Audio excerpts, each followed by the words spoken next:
এখন আমরা দেখব কিভাবে অটো ওয়ার্ডপ্রেস ইনস্টল করা যায়।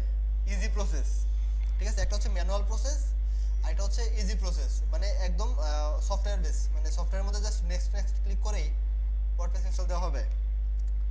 আচ্ছা, আপনাকে যেটা করতে হবে, খুঁজে বের করতে হবে ওয়ার্ডপ্রেস বা সফটওয়্যার ইনস্টলার, ঠিক আছে। এরকম অ্যাপস ইনস্টলার এরকম নামে কিছু আছে কিনা। এখানে সরাসরি ওয়ার্ডপ্রেস লেখা আছে, এরকম হতে পারে, শুধুমাত্র এটা লেখা থাকতে পারে অ্যাপস ইনস্টলার, ঠিক আছে। তখন ওটাতে ক্লিক করলে এই অপশনগুলো পাবেন আপনি। অনেক স্যার হোস্টিংয়ের মধ্যেই এই সিস্টেমটা থাকে। যেমন আপনি জুমলায় কাজ পারেন না ঠিকই, কিন্তু জুমলা এখান থেকে সেট আপ দিতে পারবেন, ঠিক আছে। ওয়ার্ডপ্রেসে আমরা ইনস্টল দিই, জাস্ট ওয়ার্ডপ্রেসে ক্লিক করেন।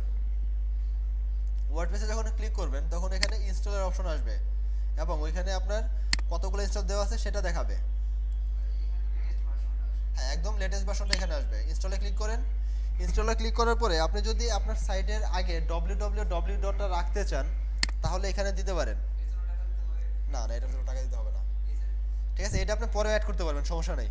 এই www ডটটা পরেও অ্যাড করতে পারবেন, ওইটা ব্যাপার না। এরপর কোন ডোমেইনে আপনি সেটআপ দিবেন, এখানে যদি একাধিক ডোমেইন থাকে তাহলে যে ডোমেইনটাতে সেটআপ দিবেন ওই ডোমেইনটা এখানে সিলেক্ট করবেন। তবে ডোমেইনের পরে এখানে আছে ইন ডিরেক্টরি, এই ডিরেক্টরিটা রাখবেন, খালি রাখবেন। এই যদি এখানে ডিরেক্টরি দেন, সাপোজ এখানে দিলাম আমরা নিউ, তাহলে আপনার যে ডোমেইন নেমটা আছে ওইটার পরে নিউ, ওইটার ভিতরে ওয়ার্ডপ্রেসে ইনস্টল হবে। আচ্ছা, আমরা যেটা করব আপাতত নিউ রাখবো, ঠিক আছে, কারণ আমাদের তো মেন ডোমেইনে অলরেডি সেটআপ দেওয়া আছে, ঠিক না। তারপর একটা ডাটাবেস নেম সিলেক্ট করবেন। ডাটাবেস নেম আপনার ইচ্ছা মতো লিখে দিতে পারেন। এখানে ডাটাবেস নামটা একটু কঠিন রাখবেন।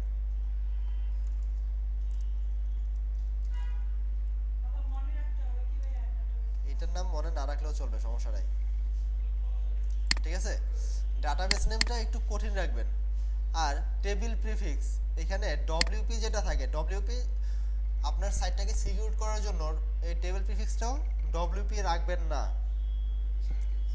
এখানে কিছু একটা অন্য ওরকম কিছু রাখবেন, অথবা ডব্লিউপি দিতেও পারেন, সমস্যা নেই, বাট আগে পরে কিছু দিয়ে এখানে আরও কিছু দিতে পারেন।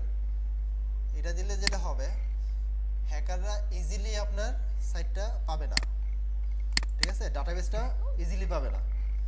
তারপর সাইট নেম দিলেন, সাইটের ডেসক্রিপশন দিলেন। Enable multi site, multi site মানে হচ্ছে আপনাদের সম্ভবত দেখাইছিলাম কিভাবে একই মানে একাধিক ওয়ার্ডপ্রেস কিভাবে ইনস্টল দেওয়া যায়, ওইটা আপনি রাখবেন কি রাখবেন না, আমরা রাখবো না, ঠিক আছে। এরপর পাসওয়ার্ড, ইউজার নেম এবং পাসওয়ার্ড, এখানে অ্যাডমিন ইউজার নেম দেওয়ার দরকার নেই, ঠিক আছে। তবে চাই দেন ওইটা ইজিলি পেয়ে যাবে, সমস্যা নেই। তো অ্যাডমিনটা আপাতত আমরা রাখলাম। আর পাসওয়ার্ড মনে করেন আপনি কঠিন একটা পাসওয়ার্ড দিবেন। কীরকম পাসওয়ার্ড দিতে পারেন, মনে করেন আপনার নাম, আপনার নাম @ স্ট্রং হয়ে গেছে কিন্তু, ঠিক আছে।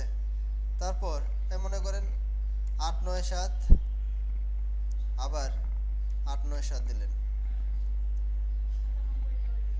97 কিন্তু হয়ে গেছে। এটাও হয়ে যেত 100% যদি এরকম থাকতো। কি করলাম, আপনার নাম 897 দিলাম শিফটে, তারপরে দিলাম শিফট ছাড়া, স্ট্রং হয়েছে। এর স্ট্রং হওয়ার হচ্ছে এই যে নামটা দিলেন, নামের মধ্যে ক্যাপিটাল লেটার স্মল লেটার থাকবে, সংখ্যা থাকবে, সিম্বল থাকবে। যদি এই চারটা জিনিসই থাকে তাহলে এটা স্ট্রং, ইভেন 100% স্ট্রং, ঠিক আছে। আচ্ছা, যাই হোক, আপাতত আমরা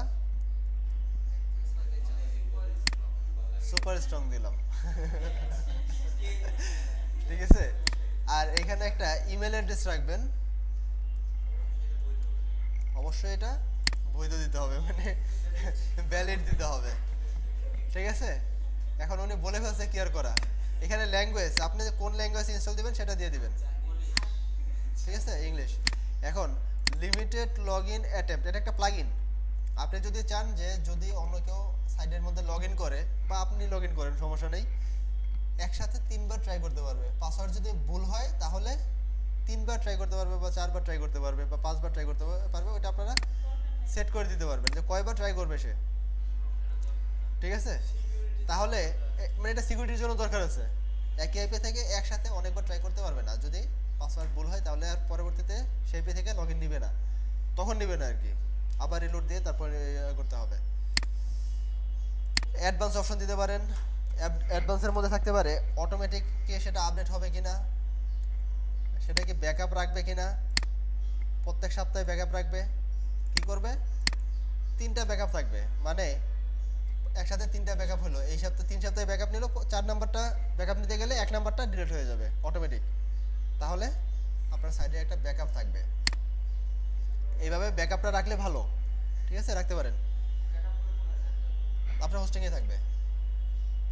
আচ্ছা, এটা দিলাম, আপাতত ব্যাকআপ রাখার দরকার নেই, আমি রাখতেছি না আর কি, ঠিক আছে, জাস্ট দেখাই রাখলাম। তারপর জাস্ট ইনস্টলে ক্লিক করেন।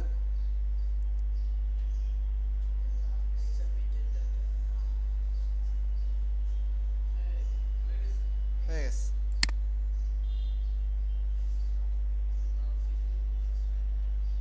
নন সিকিউর প্রসেস মানে যা যা বলে দিস, এটা এটা সিকিউর প্রসেস, কারণ কি আপনার এখান থেকে করাটা সিকিউরড, শুধু আপনার ডাটাবেস আর ওই টেবিল প্রিফিক্সগুলো একটু ভালোভাবে দিবেন। এটা সিকিউরড এই কারণে, এটার মধ্যে আপনি ম্যানুয়ালি যে অ্যাকশনগুলো নেবেন এটার মধ্যে একই অ্যাকশন নিছে, ঠিক আছে। আচ্ছা দেখেন, আমার সাইডের পরে নিউ চলে আসছে, এখানে একটা ইউজার নেম এবং পাসওয়ার্ড দিলে এখন আমরা লগ ইন করতে পারবো।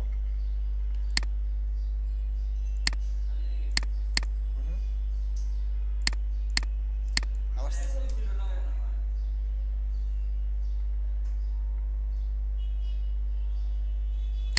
আমার সাইড ইয়ার মধ্যে হোস্টিং এর মধ্যে একটা ইয়ে আছে আর কি, যার কারণে নতুন কোনো ইয়ে নিতেছে না, সেটা নিতেছে না, ওইটা পরে আর ইয়া করি নেই।